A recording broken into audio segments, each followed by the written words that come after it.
저희들은 오늘 12월 첫 주일이면서 성탄절을 사주 앞둔 대림절 첫 번째 주일을 살아가고 있습니다. 지난주에는 제가 벌써 그런 생각이 들더라고요. 야, 이 세월이 이렇게 빨리 가지? 이게 시간이 가는 것이 뒤에서 누군가가 아주 강한 힘으로 밀어서 막 앞으로 넘어질 듯이 막 달려가는 것 같은 그런 느낌이 오는 겁니다. 여러분, 누구나 할 것 없이 우리에게 다가올 그런 미래가 있습니다. 그래서 이거를 철저히 준비하거든요. 하다못해 결혼식을 앞두고도 미리미리 예식장을 준비하고 그리고 누구에게 청첩장을 보낼 것인지 다양한 준비를 하죠. 실수하지 않기 위해서 여러 가지를 잘 준비합니다. 하다못해 주택 구입을 하는 것도 미리미리 청약요금을 들고 그래서 준비를 하죠.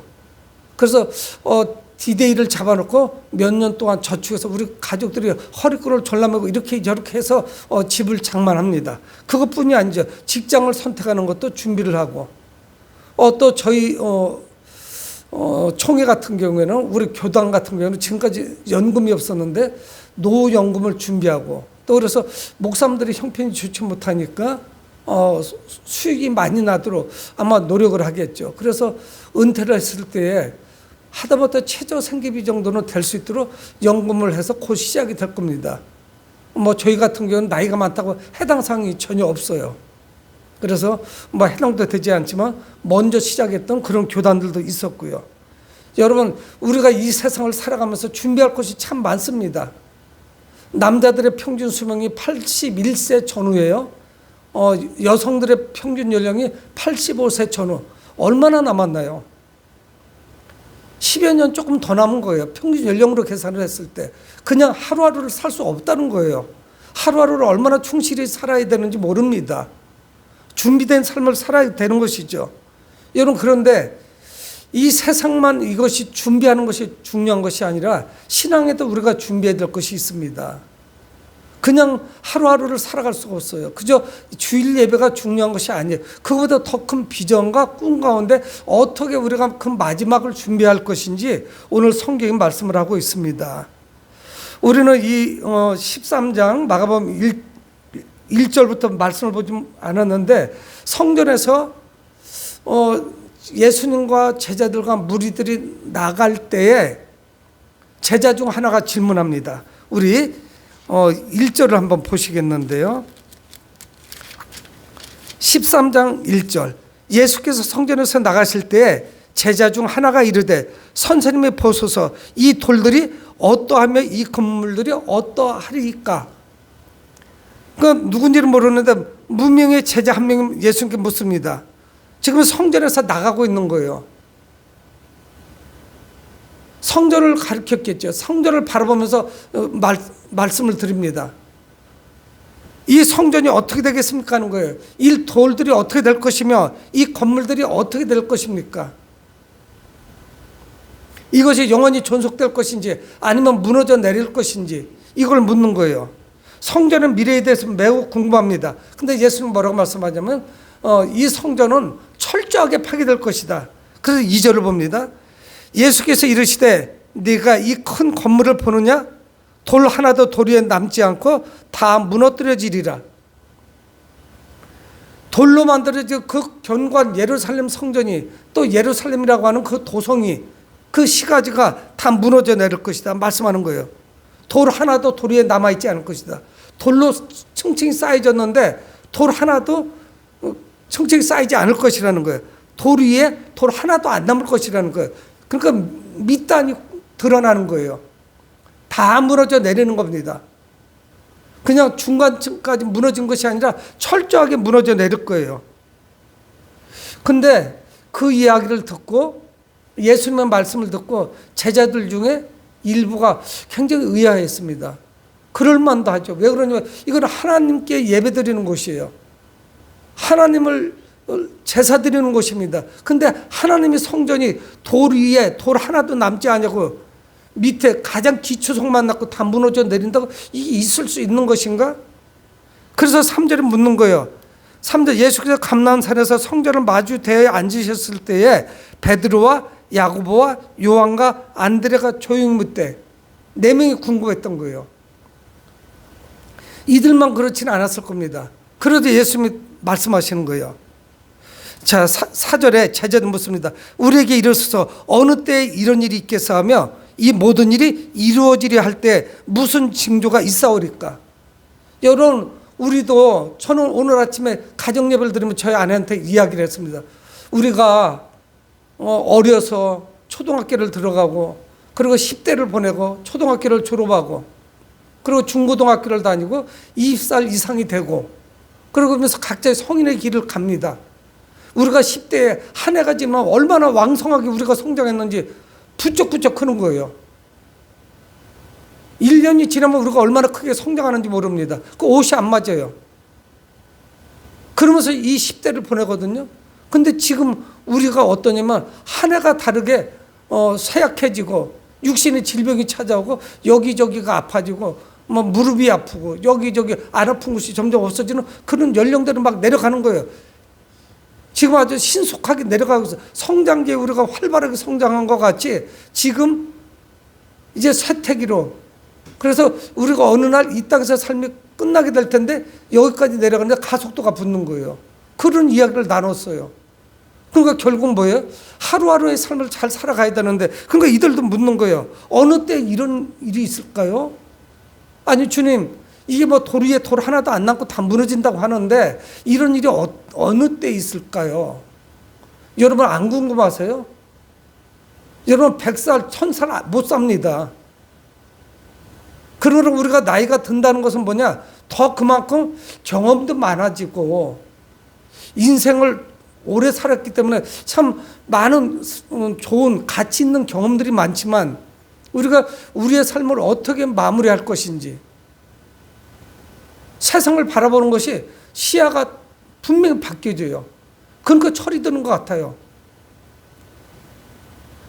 이거 질문하는 거예요. 그러면서 무슨 징조가 있겠습니까? 그때는 어떻게 되는 것이죠? 그게 언제쯤 될 것 같습니까? 이런 질문을 하는 거예요. 어느 때에 이런 일이 있고 무슨 징조가 있겠습니까? 여러분 이래야만 준비를 할 수 있지 않겠어요? 그래서 예수님은 종말에 있을 징조를 말씀하시는 거예요. 때로는 두렵기도 하고 듣고 싶은 마음이 없을 수도 있고 또 호기심이 더욱 많이 가는 사람들도 있고 사람마다 다 다릅니다. 종말에 있을 그 징조를 그럼 말씀해 주세요. 그때가 언제쯤 되는 것입니까? 묻는 거예요. 여러분 그래서 오늘 저희들 본문 읽은 24절에 예수님께서는 쭉 23절까지 말씀을 하셨습니다. 그리고 나서 오늘 본문에 그때에 근데 헬라 본문에 접속사가 있어요. 그러나 그때에 그러나라는 것이 붙었다는 건 뭐예요? 그러나 또는 그러므로 또는 그런데 앞에하고 뒤가 연결된다는 거예요. 예수는 뭐를 쭉 말씀하셨냐? 이 그때는 어느 때냐? 종말의 때예요. 마지막이에요. 종말의 때가 있을 것이다. 종말의 때는 어느 때느냐? 예수님이 재림하시는 때예요. 여러분 그래서 이때는 어떤 일이 벌어질 것이냐? 큰 환란이 있을 거라는 거예요. 엄청난 환란이 있을 거예요. 그래서 그 말씀을 23절까지 쭉 말씀했어요. 그런데 예수는 뭐냐? 제자들이 물은 질문은 뭐냐? 조금 단순했어요. 이런 일이 언제 일어나죠, 주님? 그리고 무슨 징조가 그때는 있을까요? 그냥 갑자기 이게 엎어져 버리면 문제인데 어떤 징조가 있을까요? 상황이 좀 바뀌나요? 이걸 질문했는데 예수는 말씀하십니다. 그 상황을 예수는 더 확장시켜서 말씀해요. 어떻게 확장하느냐? 예루살렘 성전만 말씀하시는 게 아니라 예수님의 이 메시지에는 그림 두 개가 이렇게 겹쳐져 있어요. 하나는 뭐냐면 예루살렘 성전의 파괴를 말씀하시면서 하나님이 만드신 이 피조세계의 마지막을 겹쳐놓은 거예요. 성경들 그렇게 말씀을 하십니다. 이 종말에 대해서. 차라리 몇 년도 몇 월 며칠에 이런 일이 있을 것이다. 여러분 그건 다 사이비 이단들이에요. 성경은 한 번도 그렇게 말씀하시지 않았어요. 그럼 주님 오시기 한 1년 전부터 열심히 잘 믿으면 되지. 그거 알면. 여러분 우리의 종말도 우리는 몰라요. 그거 알면은 그냥 계속 놀다가 재밌게 살다가 그때 돼서 잘 믿으면 되지. 뭐 한 달 전쯤, 아니 일주일 전쯤부터 믿지 뭐. 근데 성경 그렇게 말씀하시지 않습니다. 이 종말은 뭐냐? 확장된 종말을 예수님이 말씀하시는데 우리가 생각할 때 엄청나게 심각한 충격으로 다가와요. 이게 보통 문제가 아닙니다. 그래서 24절에 말씀하자면 오늘 본 문제, 그때 그 환난 후 해가 어두워지며 달이 빛을 내지 아니하며. 여러분, 그냥 뭐가 무너지고 이런 정도로 끝나는 게 아니에요. 그건 도망이라도 가지, 피난이라도 갈 거 아니에요. 근데 천재지변이 일어나요. 해가 어두워지고 달이 빛을 내지 아니한다. 하나님께서 창조하신 이 우주에 엄청난 이변이 나타납니다. 여러분, 그래서 우리는 복음을 전하는 거, 예수 믿으라고 그래서 이야기하는 거예요. 안 믿으면 무슨 상관이 있어요? 그들이 믿든지 말든지. 나만 잘 믿으면 되지. 성경은 분명히 말씀하는 거예요. 20에서 별들이 하늘에서 떨어지며, 별이 하늘에서 떨어진대요. 하늘에 있는 권능들이 흔들리리라. 여러분, 하나님께서 창조하신 이 모든 질서가 무너져 내려요. 하늘에서 별들이 떨어지고 그 밤하늘에 있던 그 별들이 떨어지는 거예요. 그 권능이 모두 무너져 내려요. 여러분, 하늘을 바라보면서 우리는 참 신기하다, 참 묘하다, 이런 생각을 하게 됩니다. 그 무게를 감당할 수 있을까요? 그 엄청난 해와 달과 별, 그뿐만 아니라 은하계에 있는 수조 개의 그 별들이 자기 자리에 다 잡혀 있는 거예요. 창세기 1장은 뭐라고 말씀하시냐? 하나님께서 그 광명체를 하늘에 걸어 놓으셨다는 거예요. 그 광명체라는 뜻이 등을 의미해, 램프라고 하죠. 하나님이 하늘에 달아 놓으신 거예요. 어딘가로 떨어져야 되잖아요. 이렇게 무거운데 지구는 왜 이렇게 공중에 떠 있어? 이 권능이 다 무너져 내리는 거예요. 만유인력이 있어서 서로 잡아당기는 힘이 있거든요. 그래서 제자리를 도는 것 뿐이에요. 움직인다 하더라도. 여러분, 근데 이 별조차 제자리를 지키지 못합니다. 별들이 하늘에서 떨어지고 하늘에 있는 모든 권능이 흔들려요. 여기만 말씀하시는 게 아니에요. 예수님만 말씀하시는 게 아니라 지난주에 말씀을 봤던 요한계시록에 그 사도 요한도 반모섬에서 환상적인 예수 부활하신 주님이 말씀을 주셔서 알았어요. 그래서 그 말씀을 하죠. 계시록 6장 13절에 하늘의 별들이 무화과나무가 태풍에 흔들려 설익은 열매가 떨어지는 것 같이 땅에 떨어지며 하늘의 별들이 떨어진대요. 이 제자리가 없어요. 뭐 그냥 화산 폭발 정도도 아니에요. 이거는 모든 이 창조 세계가 혼란스러워집니다.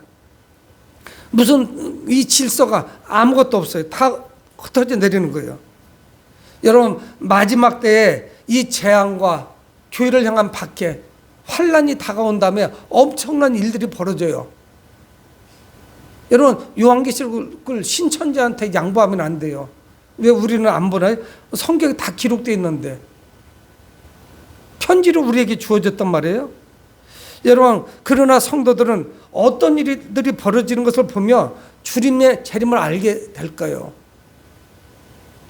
아니, 주님이 언제 오실지 그 징조에 대해서 말씀하고 계신 거예요. 그래서 26절에 보면 그때에 이런 환난과 징조가 있을 때에 그때가 내가 올 때라는 거예요. 주님이 말씀하시는 거예요. 그 정확한 시간은 모르는데 이런 환난들이 일어날 때 이때는 마지막이에요. 이때는 마지막이라고요. 그래서 26일에 그때에 종말의 때에 인자가 구름을 타고 그 권능과 영광으로 오는 것을 사람들이 보리라. 지난주에도 제가 말씀드렸잖아요. 지난주에 이어서 오늘은 예수님의 말씀이에요. 인자가 구름을 타고 오는 것을 볼 것이다. 사도 요한도 말씀했단 말이에요.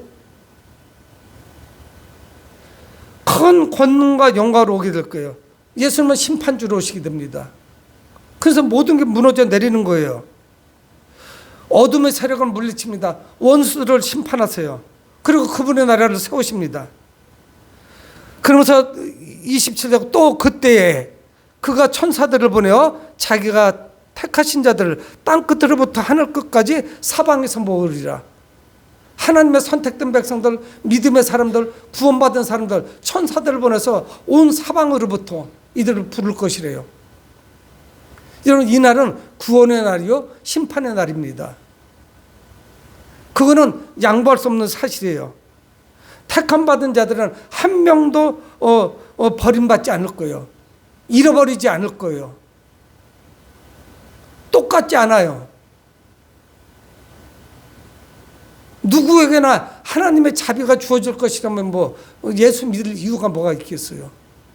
그러면 심판은 없는 거죠. 누구에게나 좋으신 하나님이니까 자비를 베풀어 주실 거죠. 그런 일이 있을 수가 없어요. 성경 분명히 말씀하고 있습니다. 여러분, 믿음의 사람들은 주님의 재림과 함께 이 심판을 의심하면 안 돼요. 심판은 분명한 사실이에요. 여러분, 우리가 안 죽는다고요? 그것도 착각이에요. 우리는 점점 늙어가고 언젠가 우리는 이 땅에서 삶이 끝나게 될 겁니다.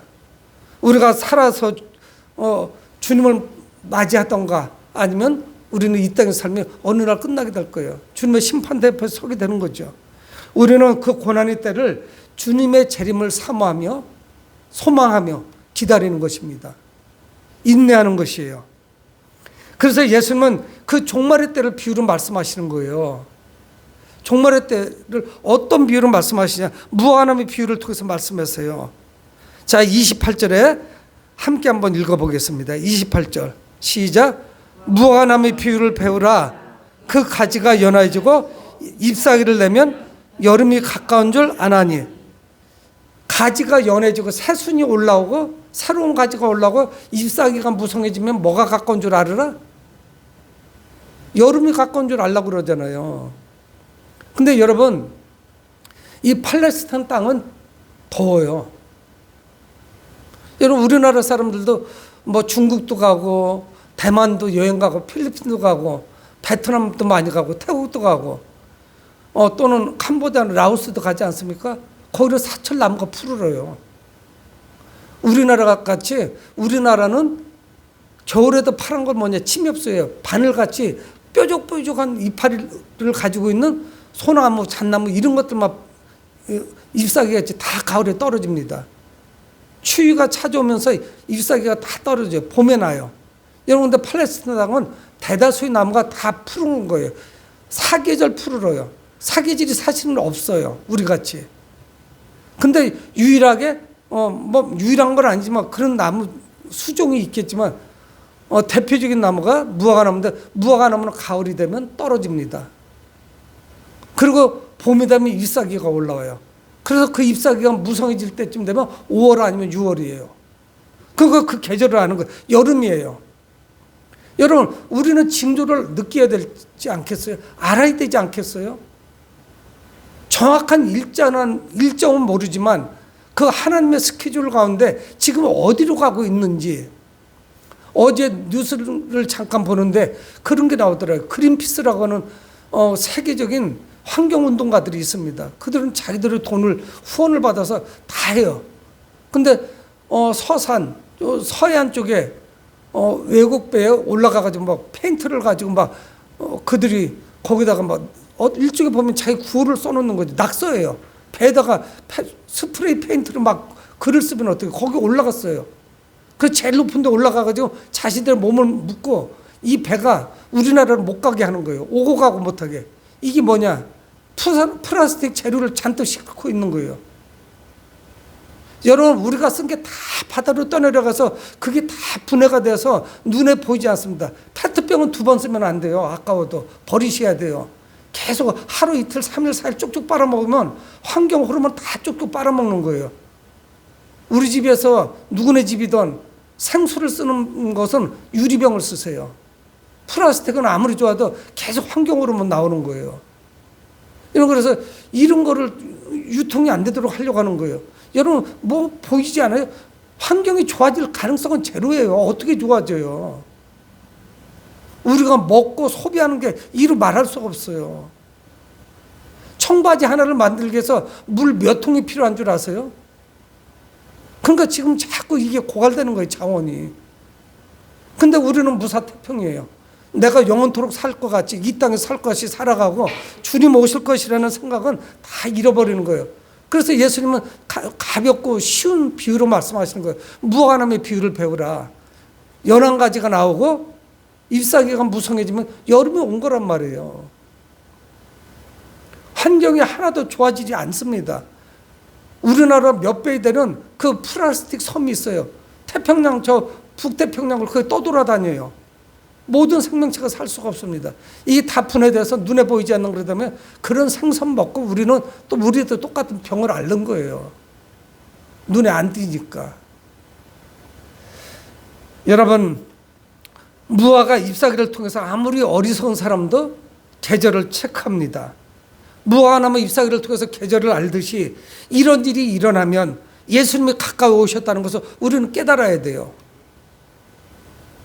여러분, 저도 제 나이가 80대 1세 2세라면 많이 안 남았어요. 10여 년 남은 거예요. 그 10년 전 생각하면 정말 금세 지나간 거 아니겠어요? 우리가 뭐를 해야 될지는 명확관해요. 목표를 줄이셔야 돼요.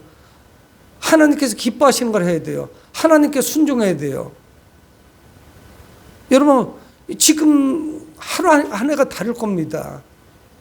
환경뿐만 아니라 나 자신도 달라져요. 여러분, 그러므로 우리는 종말의 때가 언제인지 알 수 있어요. 징조로 알 수 있다고요.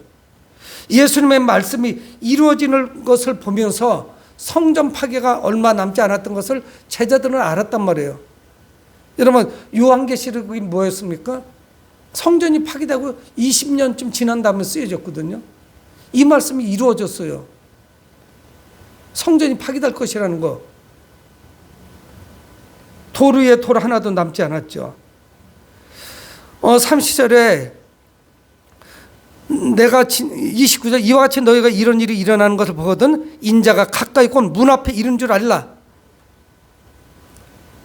성경 말씀, 예수님의 말씀이에요. 이런 일이 벌어지면은 내가 문 앞에 이른 줄 알라. 시간이 없어. 끝난 거예요. 뭐 어떻게 대비할 수 있는 시간이 없어요. 어떻게 해볼 도리가 전혀 없습니다. 30절 내가 진실로 너희에게 말하노니 예수님께서 진실로 말씀할 때는 굉장히 중요해요. 때로는 진실로 내가 이르노니 아멘 아멘 내가 이르노니 이때는 굉장히 예수님이 강조하시는 거예요. 내가 진실로 너희에게 말하노니 이 세대가 지나가기 전에 일이 다 일어나리라. 이 세대가 지나가기 전에 다 그 우리 세대 아니면 우리 자녀 세대에 있을 것이라는 거예요. 요거는 성전의 파괴였어요. 예수님이 십자가에서 죽으시고 40년 후쯤에 한 세대 또는 다음 세대쯤에 성전은 완전히 파괴됩니다. 초토화가 돼요. 로마의 티투스라고 하는 장군에 의해서 완전히 초토화가 돼요. 수많은 사람들이 피를 흘립니다. 그날 절기가 이스라엘의 명절이라서 많은 사람들이 몰렸는데 그날 아주 공교롭게도 엄청난 피를 흘려요. 이스라엘 백성들 그날 잊지 못하는 거예요. 이스라엘은 나라가 지도상에서 완전 사라져버려요. 완전히 초토화돼 버립니다. 그래서 그 당시의 사람들 중에 상당수가 예루살렘의 멸망을 보게 될 거예요. 추후 70년은 멸망당하죠. 여러분, 예수님의 말씀을 믿어야 됩니다. 여러분, 이 말씀은 영원하기 때문에 그래요. 31절에 보면은 천지는 없어지겠으나 천지는 없어져요. 사라져 없어집니다. 종말을 맞게 돼요. 그러나 내 말은 없어지지 아니하리라. 천지는 없어져도 예수님의 말씀은 사라지지 않아요. 영원한 말씀이에요. 그렇기 때문에 우리는 그 말씀을 신뢰해야 돼요. 이거는 우리가 주님 앞에 겸손하게 돼요. 경건하게 만들어요. 예수님이 말씀하신 이 멸망은 반드시 이루어집니다. 재림과 심판. 이것은 분명한 사실이에요. 반드시 이루어질 거예요. 그거 안 봐서 못 믿는 거거든요. 안 왔기 때문에. 우리가 예수님의 부활을 믿듯이 예수님의 재림을 확신해야 됩니다. 확실하게 믿어야 돼요. 그러면서 예수님은 말씀하는 거예요. 더 이상의 논란이나 궁금해하는 것이나 의심을 차단시켜요. 30절에 그러나 그날과 그때는 아무도 모르나니 하늘에 있는 천사들도 모른다는 거죠. 아들도 모르고 예수님 자신도 모른대요. 오직 누구? 아버지만 아시느니라. 영원하신 주님의 말씀이 우리에게 말씀하는 거예요. 천사들도 모르고, 영적인 존재인 천사들도 모르고, 나도 모르고, 그리고 오직 아버지만 아신다는 거예요. 여러분, 그러니 이 우리 주변에 한 30여 년 전에 있었잖아요. 다가올 미래에서 다미 선교회라고. 그들 준비했어요. 가을에. 이 시간 되면은 끝난다고. 그런데 주님 안 오셨죠. 사람이 맞출 수가 없죠. 있을 수가 없죠. 징조는 느끼지만은 그렇지는 않아요. 어느 날 몇 년도 몇 월 며칠 몇 시에 온다면 그냥 이거 사이비 이단이 또 헛소리 하는 거라 그렇게 보시면 돼요. 예수님이 이렇게 말씀하시는데 누가 여기다가 어떤 토를 달 수 있겠습니까? 그래서 예수님 말씀 뭐냐? 언제이기 모르기 때문에 중요한 것은 뭐냐면 철저하게 우리가 깨어 있어야 된다는 사실이에요. 예? 시간과 날짜 이거를 알면 알고 준비하니까 그건 쉬워요. 근데 이걸 모르기 때문에 우리는 깨어 있어야 돼요. 정말 영광스러운 모습으로 우리가 주님의 부름을 받아야 되지 않겠어요? 그래서 말씀합니다. 32절. 그러나 그날과 그때는 아무도 모르나니 하늘에 있는 천사들도 아들도 모르고 아버지만 아시니라. 그래서 어떻게 하라는 거예요? 주의하라. 깨어있으라. 33절. 그렇기 때문에 깨어있는 거예요. 이 날짜를 모르기 때문에. 징조는 알 수 있어요. 민감한 사람들은. 지금의 상황도 그렇고 점점 최악으로 치달을 이 환경이나 모든 것을 토탈로 우리가 볼 때에 얼마나 또 사람들은 잔인해요. 성경 말씀하지 않아요? 마지막 때는 무슨 일이 벌어지냐? 사람들이 자기를 사랑해요. 성경은 뭘 말씀합니까? 하나님 사랑과 이웃 사랑을 이야기하지만 자기만 사랑해. 자기가 최고예요. 자기한테는 투자하지만 남은 거들떠보지도 않아요. 완전히 메말라 있는 그런 시대가 옵니다. 그래서 예수님 주의하라 깨어있으라. 왜? 그때가 언제인지 알지 못하기 때문에 말씀하고 있는 거예요. 주의하라 깨어있으라. 그때가 언제인지 알지 못함이니라. 모르는데 깨어있어야죠. 여러분 이 13장에 주의하라는 말이 4번 나와요. 5절, 9절, 23절, 또 33절 4번 나옵니다. 주의하라. 조심하라는 얘기죠. 정말 주의해야 돼요. 연금도 준비해야 되고 모든 걸 다 준비해야 되지만 정말 주의해야 돼요.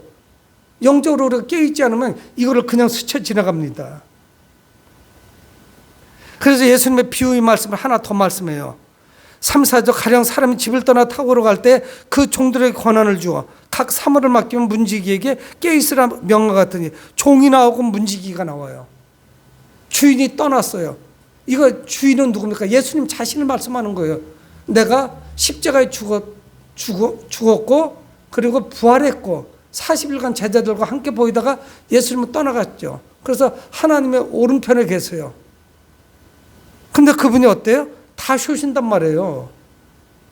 그냥 떠나가신 거로 끝나는 게 아니라 그러니까 어떡하라고? 35절에 그러므로 깨어있으라요. 주인이 언제 올지 모르기 때문에. 종과 문지기는 깨어있어야죠. 주인이 오셨는데 콜콜 잠에 빠져 있으면 안 되죠. 술 마시고 자면 안 되죠. 깨어있어야죠. 주인이 언제 올지 모르니까. 그래서 계속 반복적으로 4가지를 말씀해요. 35절에 혹 저물 때일런지, 주인이 저물 때 초저녁에 오실지 알 수 없어요. 밤중일런지, 초저녁을 지난 밤중인지, 다굴 때일런지. 다굴 때는 새벽 이전이잖아요. 새벽일런지, 새벽에는 곧 해가 뜨는데 언제 오실지 모르는 거예요. 이 밤중에 4개로 말씀한 거예요. 이 때를 알지 못합니다. 주인은 분명히 오시는데 어느 때 올지 모르는 거예요. 그래서 깨어있으라 말씀합니다. 늘 깨어서 맡기신 사람에 하루하루 충성을 다하면 돼요. 뭐 다른 방법이 없어요. 여기 뭐가 우리에게 타협하고 들을 거예요. 늘 어제도 밥을 먹다 저희 집 사람하고 TV를 보면다가 동행이라는 프로그램을 저희는 꼭 그 시간쯤에 틀어놓습니다. 6시에요. KBS에. 거기 보면 참 어려운 사람들을 이렇게 해놓는데 종종 눈물도 나요. 집사람 못 보게 눈물을 살짝 훔치죠. 참 정말 어려운 사람들이 나온단 말이에요. 그리고 그거 끝날 때쯤에는 이제 이전에 방송했는데 문제가 해결되고 누군가의 도움을 받는 거. 그러면 제가 그런 얘기를 했어요. 어제도. 나 이 프로 볼 때 내가 이거를 트는 이유가 내가 좀 겸손해져. 저렇게 어렵게 사는 사람들 보면서 내가 겸손해지는 거예요.